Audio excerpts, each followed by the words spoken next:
Hey,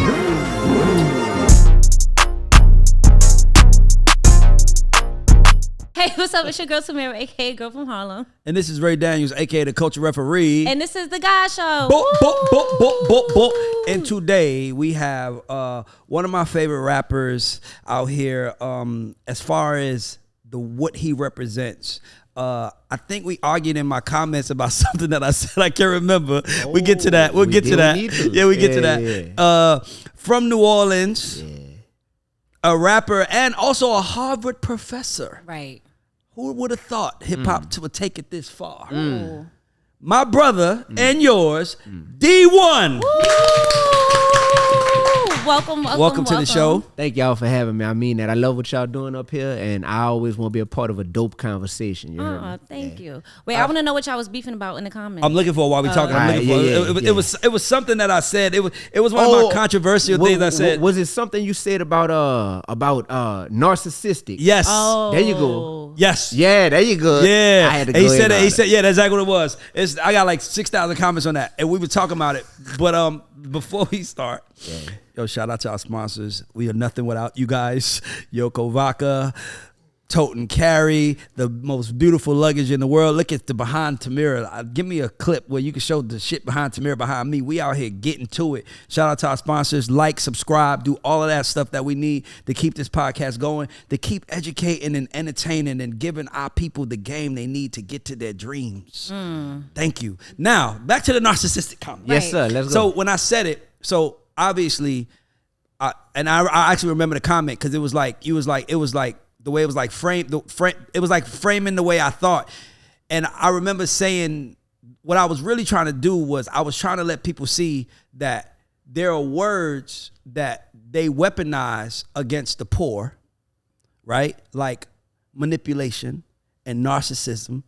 But those are words that the rich use the mentality the rich use to be successful. So I was just really saying, it's not like I've been humble my whole life. The only time that people might say I've been arrogant is when I start doing a podcast. Like, how dare you? Like, you got to be a narcissist to think that you can say something that's going to affect the world and put a mic in front of me. That's some narcissistic shit. Like, I think what I have to say is more important, so I'm going to say it. And also, being humble is just some people's way of saying, sit your ass down. Kendrick actually said it. Be humble. Sit down. You see what I'm saying? Like, it's like, and I don't want to sit down, bro. And here's the crazy part. People like you shouldn't sit down because you are the total opposite of what's wrong with rap. And you being humble is why these other guys are like, look at me, is why we need you on the fucking God Show. Gotcha. So you can say, look at me too now. Facts. Let's go. Facts. That's love. That's love, brother. Yeah, I actually... My whole thing was you're right. It's important that people like me could prove to others that I'm winning. You know what I mean? Because you got a lot of people that's sitting at home that's consumers and they watching the God Show and they're just like, yo, I just want to be successful. You know what I mean? Whatever. If Ray look like he's successful, that's what I want. If D1 look like he's successful, that's what I want. And I just want to show people that you can still be successful while still being a God-fearing man and being humble. You know what I mean? Like, success don't have to look like pulling up in a foreign car. You could pull up in a Honda Accord, you know? Exactly. And you still successful. But our people aren't taught that. So they try to feed us the most dumbed down version of what success has to look like. You got to wear all this jewelry. You got to buy these certain name brands and wear them. And you got to go flaunt that stuff. Meanwhile, what Ray said right before the show started, a young brother, rest in peace to that young brother, just got killed outside his own mixtape release party. You know what I'm saying? Why? Because when you show your success in that type of way, in our community where many people are starving and hurting, you turn yourself into a target. You turn yourself into not somebody that people are just wanting to be like, but something that people are like, oh, I'm going to catch him slipping. Yeah. You know what I mean? So that's why it's important for me to be like, I wanted to be the person to where they like, man, we know D1 got money, but he just don't wear it and he don't pull up in it, but we know he got it. We know D1 is booked and busy. We follow him on IG, but he is humble as ever. He come to Chick-fil-A and everybody fanning out just now, but he gonna take a picture with everybody. He gonna show love just to redefine what success look like. I like when a little kid. I agree with that though. Yeah, okay. But so that don't. I don't think that makes me a narcissist. But I'm about to say, to me, it is. Let me tell you why. Because it's your way of. It's you are saying. I learned this from Tony Robbins, a book he read. You're saying my thought process and my way is more is better than that way. Now, in reality, it is. So it's not. So it is. But you're saying this is how I think we should do it compared to how everybody else. Because bro, like I have some really, really, really rich friends. They all have one thing in common. They narcissistic as fuck. They feel like I know. Listen to me. I'm the best. I was born to do this.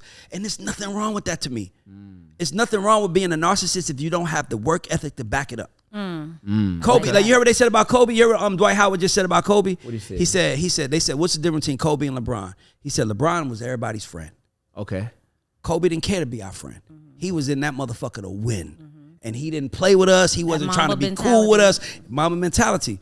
Some people thought Kobe was arrogant. He really didn't start getting loved and celebrated until later in his career. But early in his career, he was arrogant. But he was arrogant for a reason. He did the work. You ever seen that? It's a documentary called that everybody should watch. It's called The Redeem Team. Oh yeah, on Netflix. After they lost the after they lost, and they tell the story about how they all hung out in the club the night before, and they was walking up like 5 a.m. from the club, and Kobe was coming down the elevator, and they was like, what you doing? He was like, what y'all doing? I'm about to go work out. And they got on the elevator and they kind of was quiet and mellow and LeBron and Wade, and they looked at each other. They was like, y'all seen this nigga? Right. Yeah. And it was like, and then the next day, LeBron was there. Yeah. The next day, Carmelo was there. And he set the tone. So he basically said, I feel like what I want to do is smarter and better, and what I'm interested in is more important than what y'all interested in. And they followed. And they made them better. So for me, I think is in the whole point I was saying, Dee-1, I was saying we look at them wrong. We make it negative. I'm not trying to argue the definition, but I'm saying there's nothing wrong with having excessive interest in yourself and what you want to do. Now, Tuma, you know Tuma? I was just at Tuma's house 3 days ago. Tuma called me yesterday. Tuma pulled me to the side. All right. He was like, Ray, I have one problem. And he broke it down in a way where I was like, nigga, you college educated. He said, you gave the definition of the word. You didn't give the verb of the word. He said, a narcissist by definition is that, but being a narcissist. So I understood what he was saying, but I'm like, I still stand on, I'd rather you have excessive interest in yourself and what you do, because the bigger you get, the more you can help. You don't think Mr. Beast and fucking Jake Paul and them, the big YouTubers, didn't think that what I'm doing is more important. That's why they did it. They put themselves out there. And now they giving back to the world. So to me, it's like, I'd rather you be a narcissist and win, because I know if Dee-1 got $1 billion, what he gonna do with it compared to another motherfucker? There's been a lot of people in the world who have had admirable hearts, but corrupt character. So that by the time they accomplished these great things that they sought after, their character got so corrupt in the process that they look back and they're like, it's like somebody you saw from high school, and it's just like, you remember them being one way in high school, you see them 20 years later, it's like, dang, what happened to you? You know what I mean? And it's because the journey really dictates who we are. It's not who we say we want to be. So I just learned that you cannot outsmart the devil. And ultimately in this world, people that are full of themselves and people that feel like life is all about success and worldly accolades, that's a trait of the devil. Meanwhile, if I'm trying to follow Christ, if I'm a man of God, I recognize that God is able to always be the person. Jesus walked the earth and was just like, bet, okay, I ain't got to be the loudest. I ain't got to be the flashiest. Y'all begging me to perform miracles in front of y'all just to prove to y'all who I am. And I'm like, nah, like that ain't even my character, is to show off in front of y'all. So I recognize that's countercultural, being in this industry. Yes, and not being a stunner. And I'm from New Orleans, the home of the #1 stunner. You know what I mean? So I recognize that I'm going countercultural the whole time, but it's just because I want people to see that, yo, you can have money in the bank, but you could be morally bankrupt. And that's what we see a lot of in this game, is like, man, if money is the top of the totem pole, then we going to be looking up to a lot of people with corrupt character who are paid. And that corrupt character never leaves you with that peace. I agree. That it never That's leaves why you. they're unhappy, by the way. There you go. Because the dirt that they did was keeping them up at night. It's haunting them, bro. It's haunting them, bro. And so my goal is, Ray, how do we get people to realize that all the money in the world ain't even worth it if you had to either sell your soul in the process, if you had to lose your integrity in the process, or if you don't have real peace at night because a lot of your sins that you committed and a lot of the people you messed over coming up, now you can't get that time back. Now I'm a kind of challenge you and push back a little, just a little, because I agree with you. So on my come up, I didn't want to be in the music business, D1. I didn't want to be in the music business. Like literally, I was working at Delta, and someone who wanted to be in the music business asked me to help them. All right. And I was like, all right, cool, I help. And all of those guys that I ran into, I had 3 different crews, like 3 different ideations. The first one was the guy that brought me in. The second one was Banja and them. And then the third one was just me and Noah, right? And these are all my people, 2003 to 2005. And none of them made it, bro. None of them made it, bro. And I used to feel bad at night because I was like, this wasn't even my dream. How the hell did I get here and they didn't get here? But the reason why, because you know we have survivor's remorse as black people from nothing. You have that. Like I'm still fighting it right now at the age I am now. But the one thing that I realized was that I had when I start reflecting was that none of those guys got an inch further though. Okay. So it wasn't meant for them because if they did the work, they would have made it. They was with me. They was ahead of me. They didn't honor the process. And for me, I wish that they did have that arrogance about them because I didn't have it. Like it was just people like me. I would just run up to people like, I got an artist named D-1. He's so dope. You should meet him, blah, blah, blah. And people would be like, man, I love you, man. You are so passionate. Like, and I'm like, that's cool, but you want to meet him? And then they would be like, yeah, that's cool, but I only want to meet him because I like you. Or I want to help him because I like you. And then I had to start realizing later, here I am still, 18, 19 years later, still being liked, still being fucked with. And none of those guys made it. So it wasn't that I'm narcissist or they're anything. It was just they didn't have the work ethic. Because no matter who you are, if you got let me just tell you something. If you got a crazy work ethic, crazy, but you're humble and the same work ethic, but you're a narcissist, the narcissist is going to get further in life.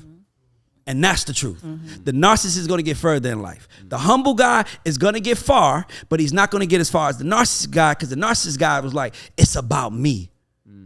I remember coming up in this business, bro. I remember being in this business and seeing all of, and it was like, I didn't like the arrogant guys, D1, because I was like, arrogant piece of shit. But those arrogant guys all made it further than me. They all went further than me because they would come in that room and be like, it's about me and what we doing. And I would come in the room and be like, man, I'm just happy to be in the room. Is it arrogance or tunnel vision? Like it just it's all based on perspective. That's what I'm saying. Some people see manipulation bad. I don't think manipulation is bad. Because Phil Jackson manipulated fucking players to do shit to be great. You ever seen them NBA players when they leave the league? How they be looking, them big ass jeans and big shirts, and you know why they look like that? Because they don't have somebody in their ear every day telling them you can do something great. They fell off. So it's not the what of what the word is. It's not narcissism or manipulation. It's how you use that word. That's because the verb. How you perceive it, I think it's how you perceive it. How you perceive it. Okay. Yeah. Or how a Phil Jackson chooses to use the word manipulation. If he's manipulating you to be a better player, then I think that's positive manipulation. Right. You know what I mean? But if you're manipulating somebody and you causing them to miss out on opportunities because, you know, you really had a game plan. You want this other player to get on the team, so you manipulate this player to go out there and play while he's hurt so that he injures himself. That's true, though. Yeah, so it's all about how you use that. But who knows what's real and what's not? In my opinion, God. God knows. There you go. You and God know if your intent is good or bad. That's why no matter what I'm doing in life, I don't care how you feel about me. Like, you could be like, Ray fucking me over. I know I ain't fucking you over. Because I got to deal with God at the end of the day. Okay. And I already know that I've thought it through. I know that you just can't see because you don't have the perspective yet. That's all it is. You, in your mind, you're thinking, I'm getting done wrong. You only think you're getting done wrong because you haven't sat in this seat yet. What about communication, though? Why can't you? No, you can, but it's hard. You got to be ready to receive it. I can give you all the love you want, all the love I have in my heart, but if you ain't ready to receive it, it's just gonna be. I got a question for you, Ray. Go ahead. If you can make it to level 10 on the success ladder, right? If you can make it to level 10 by manipulating and being a narcissist and all that stuff, or if you can make it to level 8 in a way that you know 100% God is proud of how you went about your journey of ascending in this world, would you be more down to be on level 8? It's not or even a level 10? question. It's level 8. Okay. But here's the thing. The thing is that I look at the world. So not to get deep, but you are a deep brother. So this is how I see the world, right? We all think, everybody in this room think that there's something great out there for us coming, right? Like it's like peaks and valleys, right? Look at it like this. Like I learned this early in the music business, peaks and valleys. You have some people who think that their worst days are behind them and their best days are in front of them, right? But your worst days might be in front of you and your best days might be behind you. Who determines that? You do. You do by how you carry it, how you treat it. So for me, I just look at it like from the standpoint of I've seen people who I thought were bad people, bro. Like terrible people win. It's one guy, I ain't gonna say his name, but he manages a superstar. I'm not lying to you, Tamir. This is the first time, only time in my life I thought God can't be real. And I've never questioned God my whole life, but I questioned God for this one guy because he's such a bad person. And now he's not, and it's not, I've seen him around his kids and he wasn't friendly to them. I'm like, nigga, how did God bless you? It wasn't God that blessed him. It was the devil. You know Boom. it. Now here we go. Now I'm glad you said that. So here's what I was trying to get to. There was, how long was slavery? 400 years. 400 years, right? 400 years. That means there were millions of slaves who were born slaves and died slaves. Yes. And guess why? Guess why they died slaves? They died slaves because they thought it would be over soon. If they knew they was going to die slave, they would have carried life way different. They would have fought. I'm telling you, they didn't. If they knew him, this is what I'm trying to say. I know it sounds crazy, but because I always think like, man, God loves all of us, right? But it was people who was born slaves and died slaves. How the fuck does that happen in a world where God has love? You know, it happens in a world when you use God against them. When you use God against them, you tell them, humble yourself. Be happy we taking care of you, boy. Be happy that we doing this for you, boy. And I was like, damn, I'm not gonna let that shit happen to me.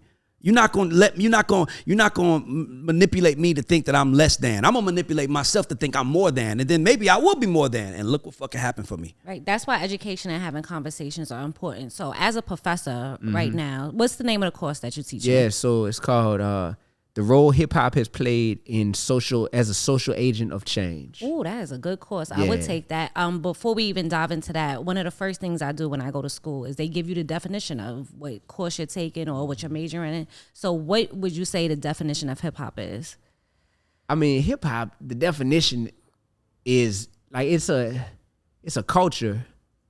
Rap music is the art form. That's the music portion. But hip hop is a culture that encompasses the different elements of hip hop. You know, DJing, you got beatboxing, you got Dancing, MCing, you got dancing, and then you also got style. I would say fashion. Yeah. So hip hop is, you know, it's the embodiment of all of those elements. Okay, so right now we're coming. So when you're teaching the next generation of what I'm assuming is going to be carrying on the hip hop legacy, what is the biggest thing you want them to walk away from after they take your course? Great question. I want students who take my course to walk away understanding that in hip hop, you're either a consumer or you're a creator. With that being said, if you're a consumer, you can play a role in helping your consumption to be something that brings about change in the world. You have to become what's called a consumer activist. Oh. That simply means that what you choose to support, where you spend your money, the artists whose merch you choose to buy, the concerts you go to, that has the potential to shift the economy. That has the potential to shift The entire world. The entire world based on what you consume. You feel me? That's real. If you're a creator, you clearly have an ability to shift the culture, because as a creator, you get to pick and choose. Do you want to be the type of artist who's going to narrate the ills of the black community and where we come from? Or are you going to glorify the ills of the black community? You know what I mean? That's a big difference between narration and glorification. So as consumers, you can't just say, well, the radio playing the same music all day. That's an old, irrelevant, dead argument. Nowadays, if you want to be a consumer activist, you got to show that you want something different based on what you consume. But the problem is, for consumers and creators, is we addicted to a lot of the poison that's holding us down. We know it's wrong. It's a concept called cognitive dissonance. Okay. Cognitive Break it dissonance down. is where you know in your brain and in your heart that something is not right, But although you know it's not right, you still find yourself drawn to it and attracted to it. You know it's toxic for you. You know you don't need it, but it's like, dang, I want it. So Why That's though? how I feel about my ex. There you go. Why though? I want to know Oh, why. I thought you said lotto. No, I said why though. all right. Like no, why though? Like cause Why? Because it's so salacious. Because it's so juicy. It's so packaged so well and marketed so great to us that we just like, man, this music right here, I keep hearing it. I keep getting force fed it. Like, this is what I want. I'm seeing every time I open up the streaming platforms, this artist is popping up. So therefore, it becomes something where, hey, I developed a taste for the same thing I know deep down I should be fighting against. And I would argue that a lot of people, we have what's called selective outrage in our community. We do. We really don't want, if we really get down to it, we really ain't prepared to die about what we say we want to be different in this world. We got ancestors and forefathers who's ready to die about what they said they wanted the change to be. I feel like people don't want that real. They just say that they do. Yeah, they just want sweet about it. People don't want that real, and I'm one of them too. I'm so easily entertained by ratchet activity. Violent negative imagery always seem to interest me. I tell myself, no more music glorifying evil, selling drugs, womanizing, killing our people. Then I hear a song with a tight beat and can't deny it. The hook is catchy, so I subconsciously memorize it. Next thing you know, I'm reciting all the lyrics. And my day don't feel complete unless I hear it. Inviting darkness in my spirit. This can't be light. I'm craving what I'm supposed to be fighting. This can't be right. I must be blind to the effects. This can't be sight. Death is in the power of the tongue, and this can't be life. Be careful what you get involved with, because you can't support a cause, but then hate the effects that it causes. Well, Somebody got That's to do it. hard. You feel me? That's hard. That's It what took we me a while going to through. realize. I was like, oh, we doing okay That's now. why I You know it's good. It was like I conversational. heard the accent coming in. I'm like, I heard the accent. That's what we kicked it going in. through, I know yo. that's right. So what is a misconception about hip hop that you would like to change? Shoot. A misconception about hip hop is that all of these artists that appear successful are really happy. That's a misconception. These artists that appear to be success does not equate to peace. And I won't even use the word happiness, because you could be happy because you constantly intoxicated, so you don't have to deal with your reality on a daily basis. But as far as having peace, like I think that's the misconception, is that a lot of these artists who are quote unquote winning by the world standards, that they really at peace. Man, a lot of these artists are desperate. A lot of these artists are like, they begging for help, but they feel like, dang, I'm a prisoner to my own persona. Yes. I created this image. I created this character named blah, blah, blah, which y'all call me as my rap name. I created this character and blew up off of it. But now I got to get into character every day to become that person. And deep down, I feel like I'm a prisoner to my own persona. That's one of the biggest misconceptions inside of hip hop. A lot of these hip hop artists are prisoners of their own success. I never even thought of that. And they have, they do. And they have a lot of misery. I mean, like, it's deep, bro. Like, I love, that's why you say I want to interview him. I'm like, bro, I love how you think. And if we don't put a spotlight on this thought process, we'll only have one thought process in the ecosystem, which is get money, fuck niggas, fuck bitches, fuck everybody. And for me, it's like, bro, there has to be a better, we have to grow as a culture. Like, I don't know if we're growing.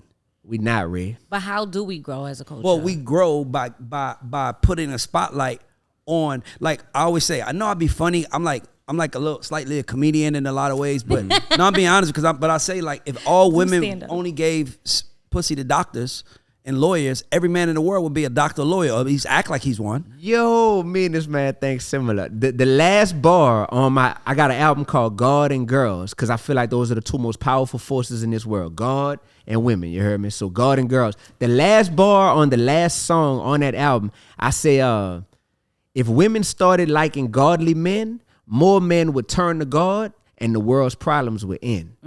Literally, but to hear you say that, if women started giving it up to doctors and lawyers, more men would be like, I gotta be a doctor. Every man would be like, man, which one you gonna be? Well, I'm gay, I don't care. Oh, you like women, which one you gonna be? I'm going for a doctor, man. I'm going for a lawyer. I don't like all that blood.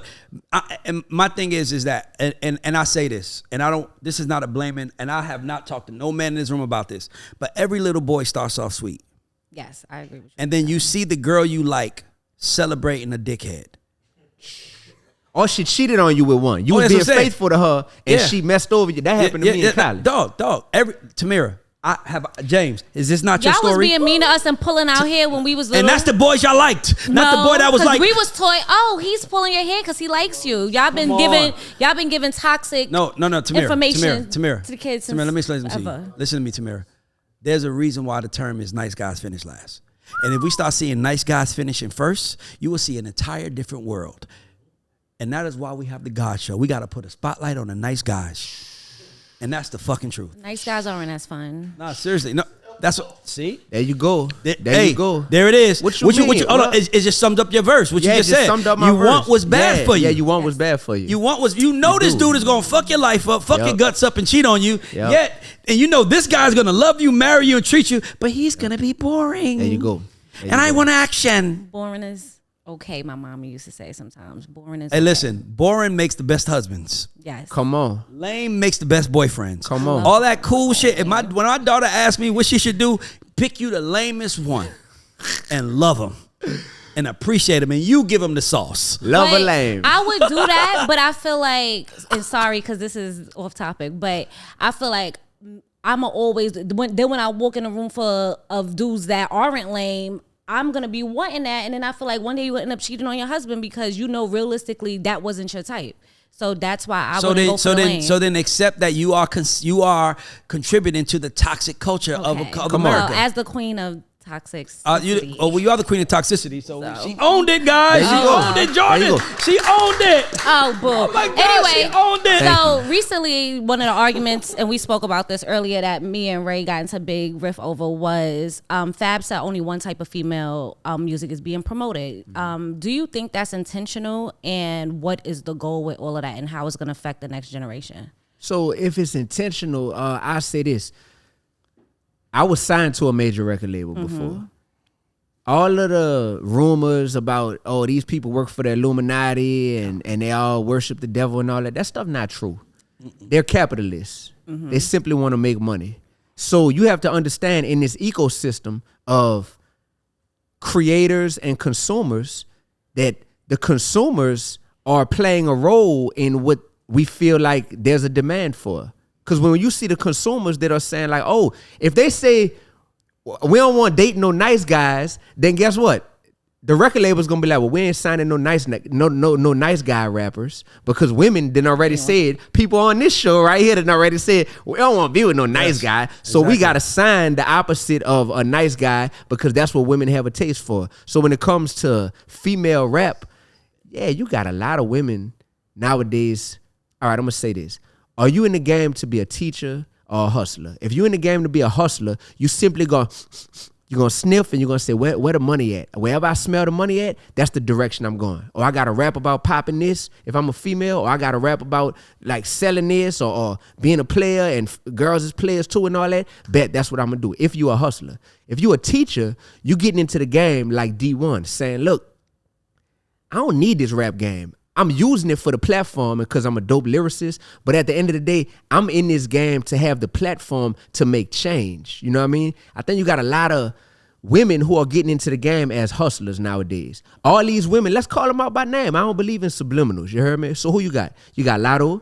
You got, name some of the other ones. Sukiana. You got City Girls. Pound Town, who that Sexy is? Red. That's Sexy Red. You got Cardi B. You hear me? Even Nicki Minaj, like to a certain degree, although she could really spit, you know what I mean? But look at her name, Nicki Minaj, you know what I'm saying? Like, like we know what you've been selling. Foundation. Love that. Yeah. With that being said, those two. All these women have multiple layers to their personality, but it's an intentional decision not to showcase those multiple layers of who they are. Woo, hold on. Boy, that is a fucking bar. Write that down. We need to put that out. That is it, bro. Are they trying to gear towards the girls more or the guys more? Like these female personas, do you think that they're like, who are they trying to attract with the prostitute music and stuff like that?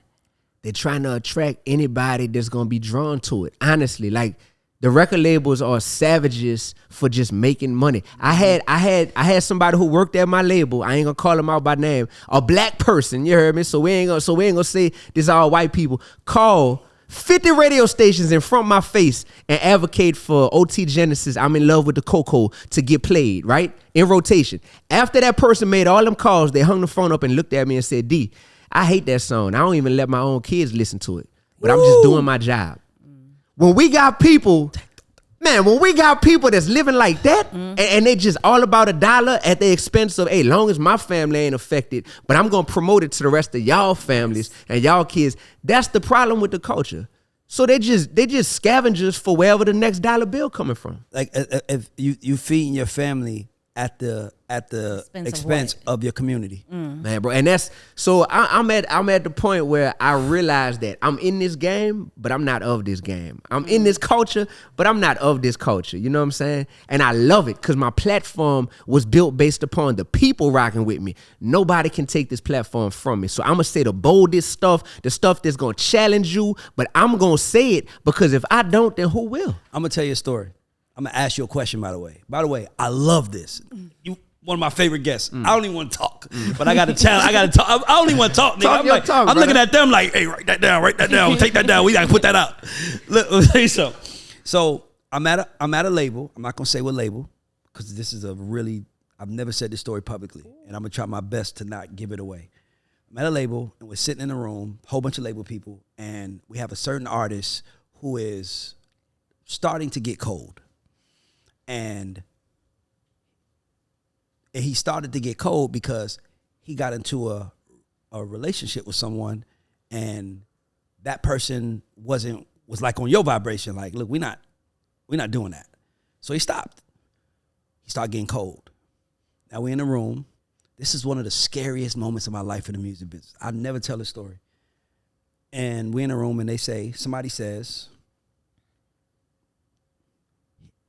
they got to break up. We got to get them away from each other. Because he's better when he's away from her, because that way he gets on the drugs, the this. And mind you, that you see your face right now? Now, I'm in there like, but here's the crazy part. They broke up a few months later. This person becomes back to the top, and that person becomes one of the biggest artists in the world. I think I know who you're talking about. Pretty sure, but I think I know who you're talking about. You hear me? Like, especially if, can I say the label name? Nah, you can say it off record. Huh? You can say it off record though. All right, off record. We'll talk about it later. I don't mind telling you off record Yeah. because here's why I say that, because I don't want people judging people. Wait, but Ray, But what hear did me you out. do? He wasn't wrong. They weren't wrong though, and that's the part that's scary to me. Right. Where it was like, damn, that was one of the moments where I'm like, damn, the devil exists the devil is just as powerful as God, because it was really some evil shit, but it gave that person everything they dreamed of.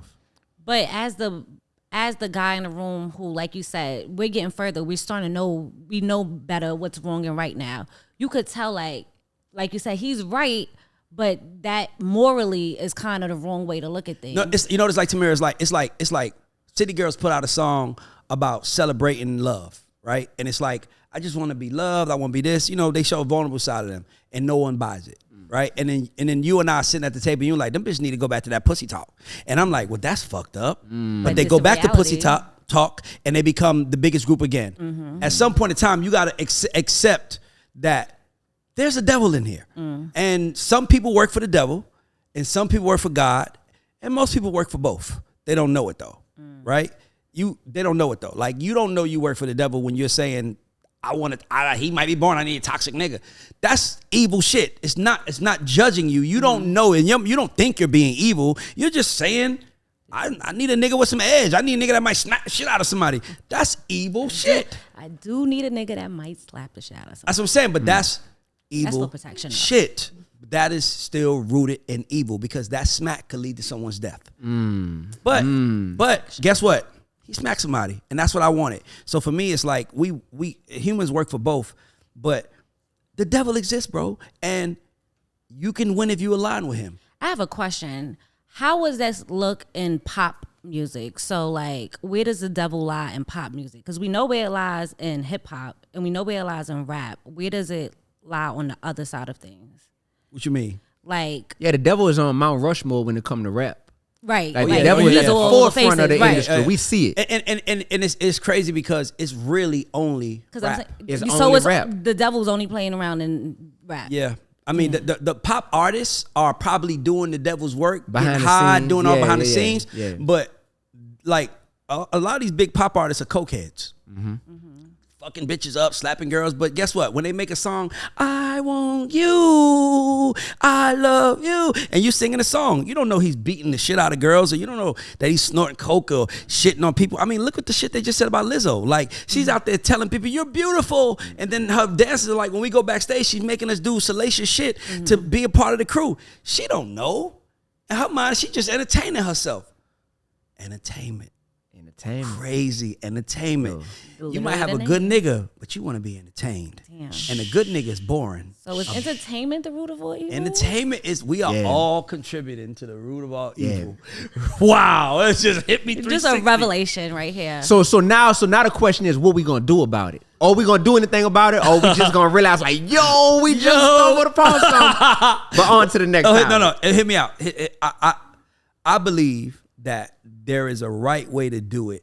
I just feel like we have no power in it because the people that control it are capitalists. And to me, a capitalist has to be rooted in evil because you're putting money in front of people.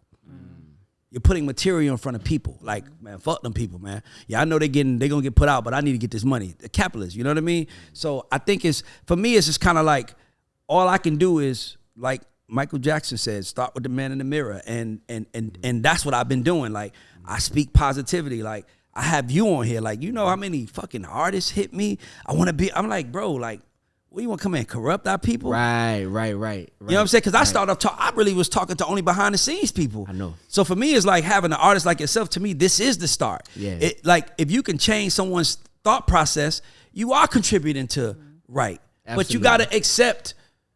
Listen, man, I still got some shit in me, right? Okay, I ain't gonna act like I'm perfect. I don't want nobody to get hurt, you know. But I do like to dibble and dabble in sexual activities from time to time. I think God made it that way. I'm just being made it that way. I try not to hurt people when I do it, but I've done it. I'm just being honest with you. I've done it. But I don't want to shoot nobody. I want to hurt nobody. But shit, I don't want to get too religious. You got your flesh that you. I don't want no boring girl either. So I like hoes. Oh my God! See, Sorry. here we I be go. trying to skip sorry, that D. part. Yo, we about to have a relationship but podcast. You hear me? Man, my man just said, I'm just saying, I like hoes are more fun than good girls. How do we go from Lauryn Hill to City Hoes don't Girls? hurt people. Hoes do not hurt people. Okay, they I'm make people glad. feel you good. need to put that on record. Like Hoes don't hurt people. would you want to marry For the one record. though? Yes. You would marry Yes, one. because Ray. Yeah, once, because I want to have a good time every day. But what if you don't know if you could trust her? And what if you got to I worry mean, about? hoes don't mean you can't be trusted. It just means I think that's part of. I like. Oh, you know what? Let me change it. You're gonna change how I say it from now on. Mm-hmm. I want a good hoe. You want to experience. Man. You I want want to a experience girls. She don't necessarily have to be a hoe. Why but do say the word experience fun girl. have to equate to her being an HOE? You heard me? Yeah, we want somebody fun, right? Hoes are fun. Okay. Put that on a shirt for Ray, because I really think Ray wants hoes are fun on a shirt. No. Listen, good girls want to pray with you, and I want you to pray with me after we finish having a good time. That seems a little awkward. It's not. It's the truth. After sex, Do like, hey, either y'all want to come be kneel married? next to me. Either y'all want to be married or no? Hey, I don't believe it. I don't really. You don't believe in know. marriage. I don't- You don't want to be married. Not all makes sense. I would love to see Not if all there was makes a sense. man that could convince not me. all makes sense. If there was a I'm man gonna in be this the one. I'm world- gonna be the one to ask the question. Have you been married yet? Huh? No, not yet. But Right, when not I, yet. Cannot wait till you are. We gonna do a marriage version of the show. You gonna come in here and be like, Ray. What you mean, bro? Let me tell you what I married would people. love to be Let me tell you what convinced. married people favorite line is. I mean, it's work. Yeah, that don't sound fun. Like, y'all don't. What the make fuck it you mean sound it's like work? I don't want to No. work. I want to have some fun. Work is work. Why does marriage work? Y'all tripping, bro. I look. It's all about how you do it, yo. It's all about how you do it. Yeah, so but as a female, men look at you as a property. After I own you, I get rights. After to you get married, yeah. I mean, technically, you're supposed to submit to your husband. I would submit to my husband as long as we know the rules. What's the rules? As long as what? As long as you know the rules. I want to hear. D1 wants to hear. Yeah, James want to hear. Jack wants to hear. What the whole house want to hear. What the rules is? One, keep the outside stuff outside the house. Like that gotta go. Have fun, but don't bring it home. No Don't bring it diseases, no home. babies. Your family in this house comes first and above all else. I do want a God-fearing man. That is a big thing. Our morals have to align in what we believe and how we want to raise our children and what our future looks like. You have to sign a prenup with me. Okay. Actually, I love inheritance her. doesn't matter on prenup, so we might be able to skip that part, but that comes later. And then just a lot of people fall in love with girls for the fun girl that they are, and they like that personality. Once you get married to them, they don't want you to be the fun person in the room no more. Big They don't fact. want you to be loud. They don't want That's you to big fact. smile and be in a club and all that stuff. So I think timing is a big thing with marriage. I want to make sure I'm the female and I'm ready for marriage, and I don't want to be in clubs no more. I don't want to do all that stuff. So I'm just not in that season of my life yet, but I'll probably get there at one point. So Gotcha. now I'm not walking in that. And I just don't believe that men are shit right now. I said men. Anybody notice I didn't say boys or niggas? I'm improving. It's baby steps. Just in general, you don't feel like none of us are like. There's one man in the world I believe in, and it's Tehran. That's the only man in the world I believe in. I promise you, Tehran is my favorite person. Me and Tehran have so many conversations about like relationships and how to navigate through this world and standing on morals and your beliefs and not letting this industry corrupt you. And that's just one of my favorite people. So yeah. You know, you don't let the industry change you. Like the industry can't change me, but it exposes me to things that make me really like. I would this love world to is meet evil. Ray before the industry, But then and now develop you a taste for probably some of that different stuff. You be like, oh, this evil, but I like it. You know Now, what I mean? now, what I think. Now, let me just say one thing about what I said about that situation where they were speaking about that artist and the girlfriend. The evil thing, they just said a fact, but the evil thing would have actually sent the woman to him to break him up or sent drugs to him. Ah, okay. That's evil. But saying she's reality. hurting him, his brand, because every brand don't match. Like, let's just be honest. Every brand don't match. Jay and Beyonce's match, but like some brands just don't match. So what like, you're saying, Ray, is record labels don't care about you being a good person. They want you to be a good product. They wanted him to be a good product. That's the book I'm writing right now. There you go. It's like they want, like, record labels. First of all, let me say another thing. 90% of the people that work at record labels are great, hardworking people who hate the same thing everyone else hates. They just got to do their job. It's the people at the top who are the pieces of shit. It's the people at the top who get the big bonuses. The people that work there, like most people that work at record labels, I'm being honest. Most of my friends that work at record labels hate their job. It'd be hard pressed to find someone who's been at a label for more than a year that loves it. Maybe first 3 months, More than I a love year it. is the key, More than a yeah. year, loves it, dog. And it would be. I'm in Atlanta, so I always had lived in Atlanta. So when I would go to LA or wherever, New York, I would see the people and they just look so miserable, and I was so happy. But it took me to realize I'm happy like this because I don't live here with y'all every day. Okay. I don't have to deal with the bullshit. Like, I've seen girls cry after meetings because they had an idea in the room. Shut up. The people that work at the record labels are the top people are the most arrogant, ignorant motherfuckers. They don't know shit, but they don't have to. You know why? Because they got 300 people that report to them, and as long as one of them know, they take the credit. But they don't know shit, because if they did, the labels will be doing better. Why are they not doing better? Why they like, don't even get me started on this. First of all, you can put a dummy at the head of any major record label with a major back catalog, and they're gonna make their numbers. I mean, I'm talking like a crash dummy. Like, he don't even say nothing. He's just a dummy. Literally. He's a doll. You could put a doll at the head of any one of these labels, and they're gonna make their numbers. You wanna know why? Because after 18 months, everything turns into catalog. It's a catalog now, which means it don't count for nothing besides our money. And they getting catalog every day. Think about this. Rock City is not on RCA right now. We not on RCA no more. I got the plaque right there. Locked Away is still making sure that everybody at RCA gets their bonuses. We're not there. We ain't even got our fuck. We ain't even recoup yet. But everybody at RCA get their bonuses because of songs like that are bringing in 50 fucking million streams a year.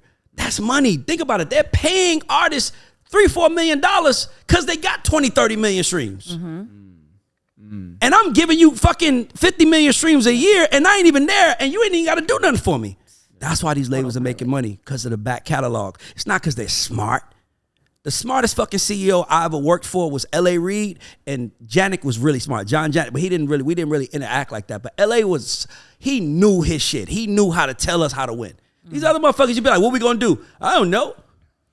We're gonna work. We'll do like how we do the God show, and it's like y'all know that y'all with me. Like these people that work at these labels, these motherfuckers don't even talk to their employees.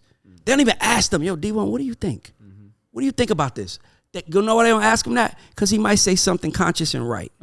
He might say, I think that's fucked up if we do that. And now I'm going to do it anyway. And you going to look at me like, you evil motherfucker. I told you that was an evil thing to do, and you still did it. That's why they don't want to ask you. They don't want to develop a conscience. And that, my brother, is why I went independent. And independence has been so beautiful, y'all. So tell me about independent, because you actually are doing great being independent. What? Man, so I was signed, you heard me? I had signed a major label deal. I was at RCA as well for a little while. Since going back independent, number one, the thing I love is that I can put out music at my own pace. That's a good one. At my own pace, because I have so much music that I have stored up on my computer. I'm like, I don't want this stuff just sitting here, so I can drop several projects a year. Now, that direct to consumer fan base that I have and that direct relationship, my fans are like, oh, we're not getting bored with you, D, because you keeping our interest because you're steadily dropping. You know what I mean? Now, I also don't have to worry about a label telling me, we don't like this song. Like, this can't go on the album, or we don't like this project. I've had to sit in front of the label before, play a whole project for them, and have them looking at each other round the table, just kind of like making faces like, nah, this ain't it. We ain't putting this out. That's such a depleting feeling as a creator, you know what I mean? And then that same song, I was like, I'm gonna prove to these people that they wrong. I went back to New Orleans and shot a video for the same song that they was telling me wasn't gonna do anything. It's a song called Sally Mayback, right? It was about paying my student loans off. So I was like, yo, I just paid my loans off with part of my advance that I got from signing. No rapper has ever made a song about paying their student loans off, right? He ain't paying them. No. Exactly. I was like, yo, this is gonna be like, this is just gonna be a song that people gonna really relate to. They ain't believing it. I went back home, shot a video to it. Song blows up. Next thing you know, it's not even on streaming platforms yet, but I'm getting a call from Wendy Williams, getting a call from The Real, getting a call from ESPN, CNN to come and talk about this new hit viral song that I've made about paying my student loans off. Meanwhile, the record label got too much pride to say, D, you were right, we were wrong. Wait, so why was that song able to be successful? Just because of the message behind it, people related to it, or was it a way you marketed it? Like, what did you do to ensure the success of that song?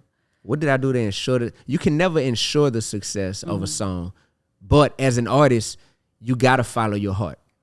And when I created that song, I just knew this is gonna be one of them ones, because people can relate to it. And in the oversaturated game of hip hop, I was like, there's very few topics that no one has ever made a song about before. This is one of them ones. First time. I was like, yo, this is it. Like, people gonna feel this. And the record label didn't believe in it. But that was just one instance, yo. Independence has allowed me to feel so great when I wake up every day, because I don't have a boss. You know what I mean? Right. You know what most artists lose after they sign their deal? You know what artists win when they're independent? Like, first of all, Tamir, let's be clear. 90% of the artists that are getting signed right now are getting signed because they have a buzz. I really want to say 95%, but I ain't worked at a label in like 16 months, so maybe it's different, but 90%, right? Artists get signed, because it was like 70-30 when I first started in my last situation, but it ended up being like 90-10.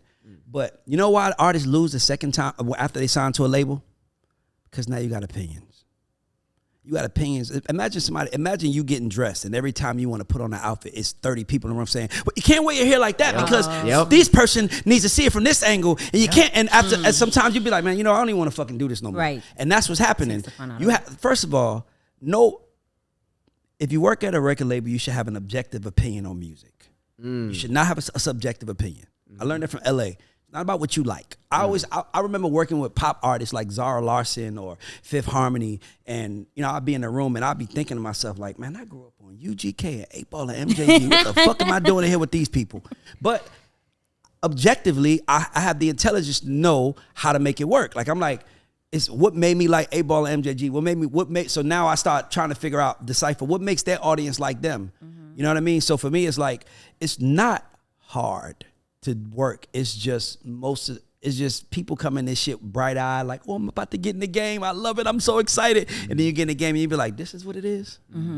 Damn, these are the people that I'm gonna be with every day. It's breaking your spirit a lot of times. It starts killing your soul because you came in with all this passion, and now you got a label head that's like, yeah, fuck all that passion. I just signed this kid right here. He got a song called Kill His Mama, and it's streaming 8 million streams a week. I need you to go blow it up. What do you don't even have a say so? You can't say no. You say no, they firing you. You got to do it.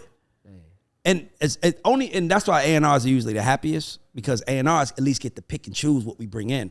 Marketing people, they be so miserable because they don't have a say. Yeah. It's like somebody coming to the God show saying, this is what y'all gonna talk about, this is y'all interviewing, this is y'all doing, go do it. It eventually will be like, how you doing? This is Tamira, this is Ray, and we're talking to what's your name? Yeah. You know what I mean? Because the reason why we love what we doing is because we have a say so. You know what I'm saying? We at the table together. We just sat in the room like, what do we want to talk about, y'all? Like, that's dope. We're making our own decision. We didn't have a person that's not from our culture saying, well, look, make sure you say to shout out them cigarette companies because they just cut us a check for $8 million, and you're like, damn, now I got to shout out a cigarette company. Right. The fuck? I don't even like that. I don't want to do that. Like, but you better if you want to keep your motherfucking job, and that's why people at the labels are unhappy. Because they want to keep because once you start making $300,000, $200,000 a year, it's hard to find jobs making that much money a year doing what we doing. It's hard. So you got to just take it in and smile. And then, bring a nigga, I bring a dude like this up, like, yo, Dee-1, he's real, he's that, he's this. What does his numbers say? Yep. Well, his audience loves him, da-da-da. Yeah, but they don't give a fuck if Dee-1 is saying something that's going to help his community. We ain't here to help your community, nigga. We here to help our community. Yeah. We here to help our people stay rich. And guess what, Ray? You're one of our people now. That's what I wanted. Smile, nigga.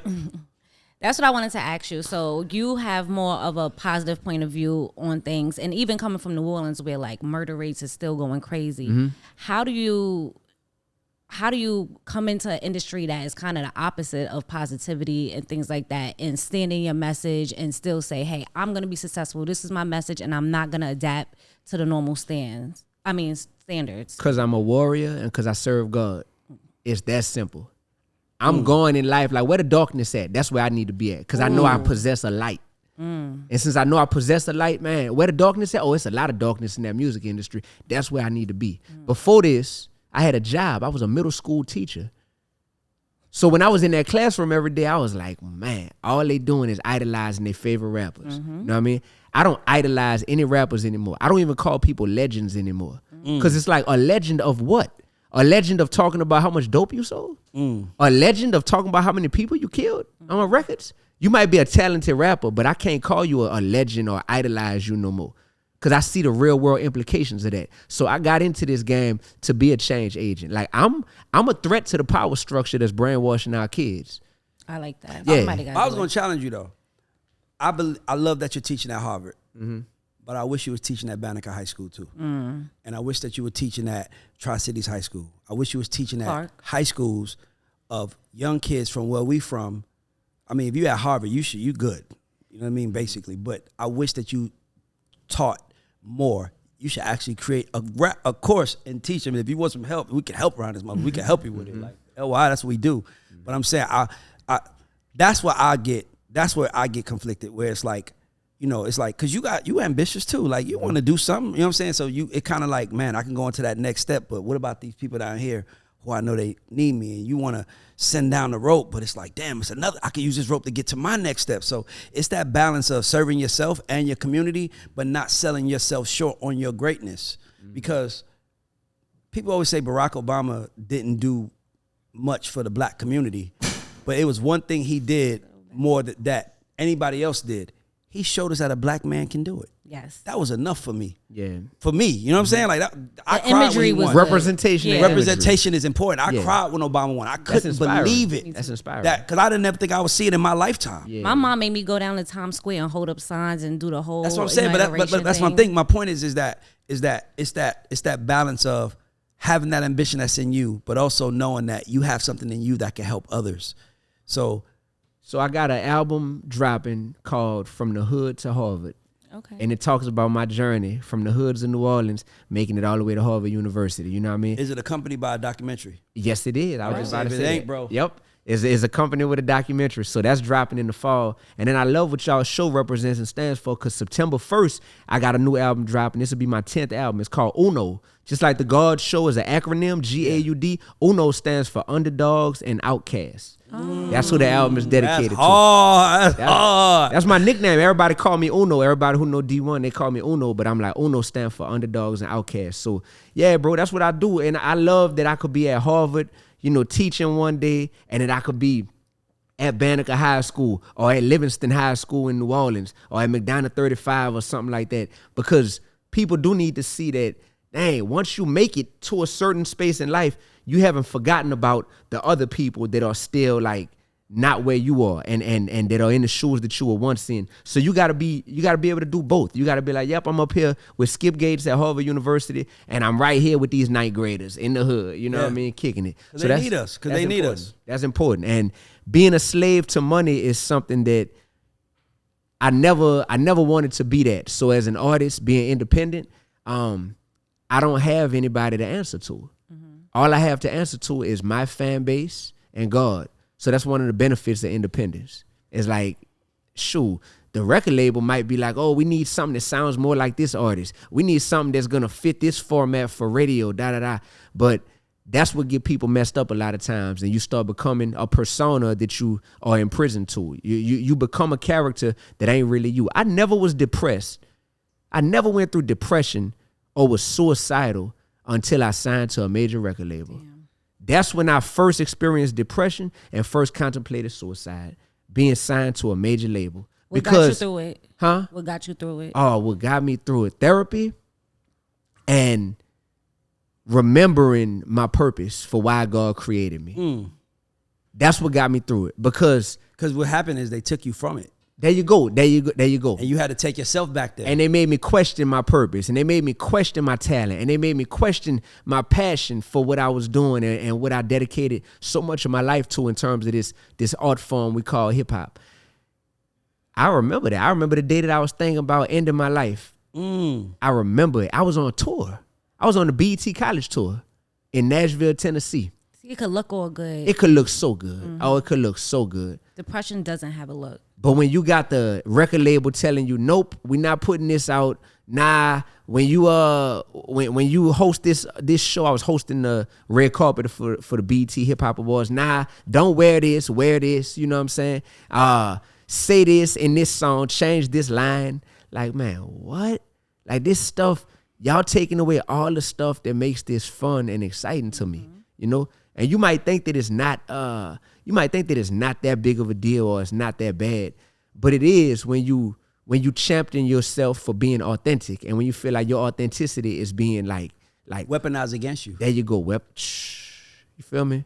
Finishing his word. Yeah, because I already know, like, bro, it's Shaka Zulu said this. He told me this. He said, Ray, it's a psychological warfare going on against our people, and we're fighting it every day. So.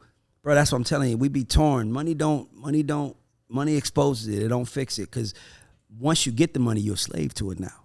Man. Now you realize you need it. And that's scary. That's why I ain't gonna lie, bro. That's why people, when I talk to my lawyer, he be like, why you pay off your house? I'm like, because I don't want to be a slave. Bro, since I know my maker and since I know my savior, I am not controlled by a green piece of paper. That social security number the government gave you, it still can't identify the thing we call favor. Unexplainable blessings that keep humanity guessing. Prices been on the rise, so poverty keeps progressing. People look in my eyes and wonder why I'm not stressing. Baby, it's because I'm wise enough to know I'm protected. Bigger than all my bills. Cooler than all my coins. Demanding all my dollars, go work for me. I employ them. Now I focus on family, splurging on peace of mind. Spending on shopping sprees ain't better than spending time with the people you love. I done ran them digits up, but $1 million can't compare to giving my grandma a hug. So I'ma grind my butt off. My grind is real, but while I'm living, I'm gonna make an impact they gonna feel. Hello. Crazy. That's how I'm coming, bro. I refuse. I refuse. I love it. I refuse. I want to ask you about lyricism since you just dropped that dope thing. So you said you consider yourself a lyricist, excuse me. That's kind of lost in hip hop now. One of the reasons why, and we've said it, people have come on the show several times and be like, lyrics don't matter anymore. It's about getting a hit. Why doesn't it matter? Like, that was one of the reasons why me personally, I liked hip hop. I love the way they played with words. I love the way they told stories. That's not happening nowadays. Why is lyricism not important in hip hop anymore? It's only not important to people who are interested in being hustlers inside the industry. If you're just interested in being a hustler, then lyrics ain't important to you because you don't respect the art form. You just simply like point me to the money. And to make money in hip hop, you do not have to be a lyricist. We clearly see that. Right. You feel me? So if you are a true student of the game and if you love the art form, then of course you're going to take pride in your lyrics. You're going to really care about outdoing yourself. I'm not competing with you. It's me versus my potential. So if I spit some fire on that last verse y'all just heard, I got to outdo that when I go home tonight. That's because I'm a lyricist.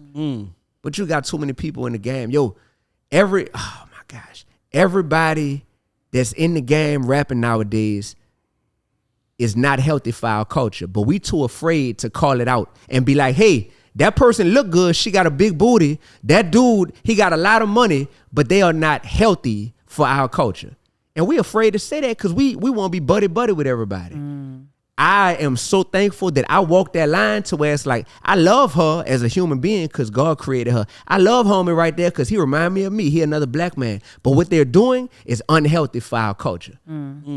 People won't say that because they feel like, oh man, that's judging. That's da-da-da-da-da. That's not judging. That's called accountability for something that we care about, which is this game and this culture. Accountability is not an attack.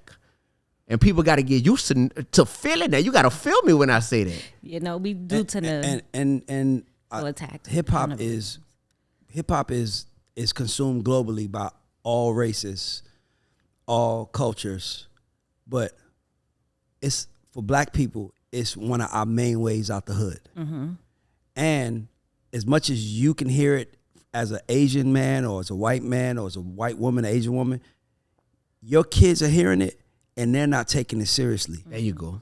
Our kids are hearing it and they're taking it seriously because they're surrounded by it. So when you hear that shit, it's just that. You say I'm selling dope on Lenox Ave and I'm a kid from Lenox Ave. That reasons with me more than a white kid who don't know what Lenox Ave is. Yeah, nigga. Like, so it's different for us because not only it's literally it is our not extract. Oh my God, what's the word with something like peaches out of Georgia? It's our export. Yeah, our export. Yeah, hip hop is our export. We export that to the rest of the world. Yeah, and it feeds our families and it changes our lives. It made more millionaires than I think sports than anything hip hop has.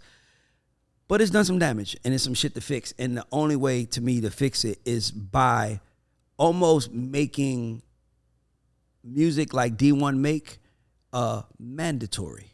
Like for every 8 songs we play that are negative, we need to play 2 songs that are gonna feed the people. You know the news does that. That's why the news has like happy segments because they say so much negative stuff. They be like, hold on, we can't depress everybody. Yes. Let's do a happy segment in there. We need to start doing that with When I was a little boy growing up, I just feel like every rap album I listened to, they always was gonna give you at least that one positive song at the end. That one song that had a meaningful message in it. You know what I mean? And nowadays we've gotten away from that. Like people do not feel the need to at least put something wholesome out there or something meaningful out there. And it's just all about being consumed with the fame that come along with this stuff. Like, people are addicted to fame more than they're addicted to money in hip hop nowadays. You got so many people who are content with being famous, but they still broke. But they content. I had a little brother tell me one time, D, he was asking me how to make it as an artist.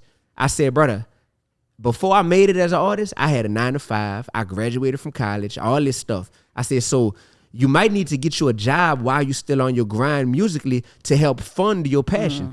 This dude looked me in my eyes, Ray, and said, man, I got 20,000 followers. What I look like with a job? Followers does not equate to money or But life or but job, that's how nothing. seriously people take themselves Brainwash. nowadays. Man, I got 20,000 followers, man. What I look like with a job? If you have more followers than you have money in the bank, you need to rethink your approach to life. Teron said that to me the Absolutely. other day. Fact. He got it from me. I said that. Facts. I was like, bro, if you have more followers, Bro. you have money, you need to rethink your approach to life. That means you're putting your energy in the wrong places. Yeah, bro. But we have this segment before we wrap, because we gotta have you back. Like, bro, like, we gotta do something with you. We have to, right? Like, it's like, bro, but like, I want to do it differently though. Like, I have an idea that I'm gonna pitch to you where I want to do it in front of a community of people. Like a community of kids, like at a high school. Bring the God Show to a school, let you talk. A rapper who's making money rapping. We got to start doing stuff like that. We have to for our community. But we have this part of the show called Credit Check. And Credit Check is where you give a shout out to two or three unsung heroes in your career. I know him. I know him off the top of my head. The Tell first me. one, Gio Bivens. Gio. Bivens. Yes. He signed me. Really? He signed me, bro. Shout out to Gio. He's a radio promo guy. Yeah. He signed me. So that was big. When I was signed to RCA, Gio changed my life. I mean, that advance put me in a different tax bracket. You heard me? Nice. Shout out to Financially, Gio. I had just stopped teaching a few years ago, and I was trying to find my way in hip hop. And when I did choose to sign a deal for a few years, Gio signed me. And when I was signed to Gio, it was a lot of open communication. There was a lot of him explaining Realness. how things was working. Realness, bro. So I never forget those talks me and him had in his office, sitting over there. I think it was like 550 Madison Avenue or something like that up there in New York. Sure. Yeah, in the I used to work building. in that building. Yeah, bro. So Gio Bivens, unsung hero, definitely. And yeah, that's a big part of my story. Another unsung hero, Rob Love. Rob Love, New York's own, my man Rob Love. Rob got me out of my deal. You heard me? All right. One got you in, one got you out. Yeah, so Gio was no longer over my division when I was trying to get out my deal. Just to make it clear, it wasn't Gio, it was some other. Yeah. Not, you know what I mean? Yeah, I don't even know what adjective to use. Who was the head of the division at that time? And I was like, bro, this is not a good situation I'm in. Rob came on board and started working with me. And once Rob realized like how much of a clown, was running the top of the, my division, Rob was like, yeah, this is a messed up situation. But luckily, Rob had a relationship from back in the day with that same person, right, who was running my division. Rob was like this person's OG. Rob was like, look, you got two choices. The record label owed me some money because I had gone on tour and I paid for the tour out of pocket. They were supposed to reimburse me. I had tour support money. Rob was like, if you want that money back from them, because they take a while to reimburse or whatever, if you want that money back from them, I ain't going to be able to get you out this deal right now. If you not tripping on that bread from that tour, I'll get you out this deal tomorrow. I say, man, forget that little bread. You heard me? Let's get out this deal. Exactly. 24 hours later, I was out my deal. Rob, you a blessing, bro. You know what I mean? So that's two right there. Got one more? Yeah, I got one more. Let me think. I would say, golly, the first person who ever fully believed in me when I stopped teaching in New Orleans was actually a doctor. We call him the hip hop doc. So I was running around chasing after Lil Wayne, T.I., Ludacris, trying to get cosigns from big rappers at the time, trying to be signed underneath a bigger rapper. And everybody was always like, man, you dope, but you're a little too different. I don't know if people are going to fit it.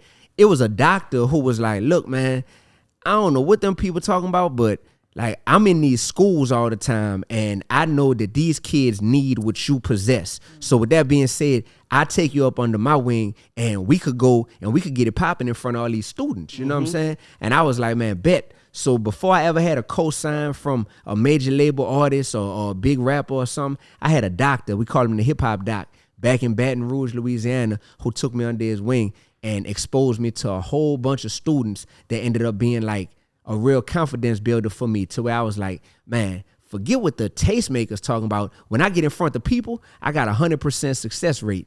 And it was because of him giving me those platforms and those stages that I saw that. So I'm still undefeated to this day. When I get in front of people, it's game over. I'm undefeated. All right, Last so question. because you are on the God Show, I have to ask you, do you consider yourself a GOAT or underdog? And Oh, I'm why? definitely an underdog. Why?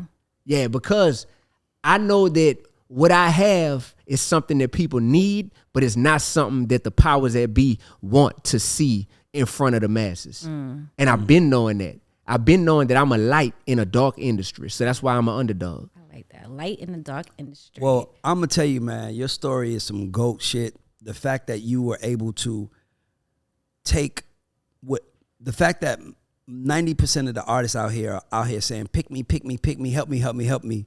And you found a way and you figured out, like you just said, that when I talk to y'all gatekeepers, it's always trouble. When I talk to the people, I get the reaction and took the balls to bet on yourself. We are calling you a GOAT and we are celebrating you. And I'm telling you, brother, you are invited here any day you want. You can just show up any day. Just show up, bro. We want you here, bro. We celebrate you. We appreciate you for coming on the show. Thank you, I Ray. swear. Thank You're you, the Ray. first person to rap on the couch. For real. First person you broke. Now every artist gonna be like, man, come on, man. Give me a shot, man. You ain't D-1. He from New Orleans, man. I'm from Atlanta, man. We both from the same hood, right? Right. But once again, shout out to our sponsors. Shout out to Tote and Carry. We love you guys. Shout out to Yoko Vodka. And like, subscribe, and man, listen, people, fuck with this man. yes. We gotta support our superheroes. We gotta support them. Buy. If you don't want to hear the music, buy a piece of merch. If you don't want to buy a piece of merch, watch the documentary. There's so many ways to support an artist. Support this man, because this man is a hero and he's out here really trying to affect the community in the right way. And if we cannot celebrate him, we don't deserve nothing good coming our way. Because if pure hearts don't win, then all the evil hearts is just going to keep shining. That's why y'all women got to stop fucking with the nice guys. This the God Show. We are out. Yeah, got that last little jab in.